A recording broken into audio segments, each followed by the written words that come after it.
Vous la qualifiez comment, cette décision de François Hollande de virer Delphine Batho?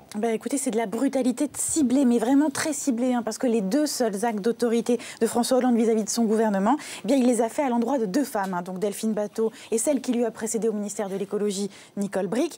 Il y a un tout petit peu plus d'un an, en juin 2012, donc Nicole Bricq avait été éjectée du ministère de l'écologie et transférée au commerce extérieur en raison, on s'en souvient, de son opposition au forage pétrolier en Guyane. Mais donc Bricq puis Batho, ça fait deux femmes, deux ministres de l'écologie, et c'est les deux seuls actes d'autorité. Donc il a voulu en faire un exemple, mais des exemples, Christophe, il y en avait d'autres à faire. Il aurait pu en faire d'autres. C'est pas comme si depuis un an, il n'y avait pas eu d'autres couacs et d'autres sorties de route au sein du gouvernement. Disons les choses, ou songez évidemment à Arnaud Montebourg. Bien sûr, et puis Cécile Duflot, quand ils ont tous les deux défié sa politique économique. Je veux dire, ça n'a pas manqué de provoquer des remous, mais au fond, la différence, c'est que Montebourg comme Duflot, ils ont un poids politique. Chacun d'eux représente un courant au sein de la gauche, et Hollande n'a pas du tout envie de prendre le risque de se mettre à dos un courant politique. Donc, en fond, avec Delphine Batho, il prenait aucun risque de ce genre en la virant. Elle était inaudible, Delphine Batho. C'était un ministre zombie, mais comme il y en a beaucoup d'autres dans le gouvernement. Mais c'est bien simple, elle n'a jamais franchi le mur du son médiatique et politique. Le seul jour où on l'a entendue, le seul jour où elle a été audible,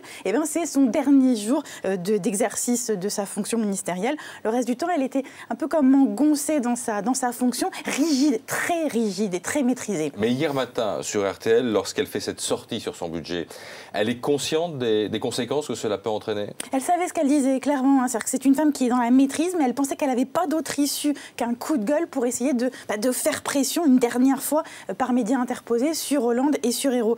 La vérité, c'est qu'elle n'imaginait pas qu'elle serait virée aussi vite.